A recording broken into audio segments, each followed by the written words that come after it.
Magandang araw. Ang laban ng ating pambato, former long-time IBF Super Flyweight World Champion Jerwin Ancajas. Mga kalaban niya, isang undefeated knockout artist na taga United States na si Omar Trinidad. Sa kanilang official weigh-in, nagtala sila pareho ng 125.5 pounds, kaya pasok sa 126 pound featherweight limit. Gaganapin ang laban nila sa Las Vegas, Nevada, USA.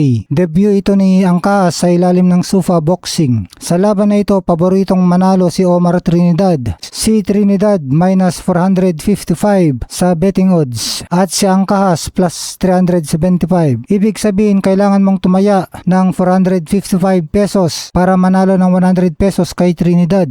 At pag tumaya ka naman ng 100 pesos kay Ancajas ay kikita ka ng 375 pesos. Tungkol sa laban na ito, sabi ng Ancajas, yung goal namin na magka-Zuffa belt kami, makapanalo kami kung papalarin. Pero hindi basta-basta laban ito kasi alam natin yung pinapasok nila sa Zuffa Boxing, piling-pili lang din na prospect. Aminado sa Ancajas na mahirap na kalaban si Trinidad dahil agresibo ito, malalakas ang suntok, may power talaga, kaya hindi daw nagkukumpiyansa si Ancajas. Pero bagamat nadehado ay naniniwala sa Ancajas na ang kanyang mayamang karanasan ang magiging susi sa kanyang panalo. Ayon pa kay Ancajas, naglatag sila ng mabusising plano ng kanyang trainer na si Joven Jimenez para tapatan ang pagiging agresibo ng Amerikanong knockout artist. Ang plano ay unahan si Trinidad sa mga suntok upang hindi nito makuha ang momentum. Dahil doon umano ito magiging mapanganib kapag nakatama na sa simula pa lang ng round. Si Omar Trinidad naman ay labis ang kumpiyansa para sa laban na ito. Ngunit hindi rin niya itinatanggi na si Jerwin Ancajas ang pinakamalaking pagsubok sa kanyang karera hanggang ngayon. Alam daw ni Trinidad na handang makipagsabayan sa kanya si Ancajas at ito daw ang gusto niya para maipakita kung sino siya.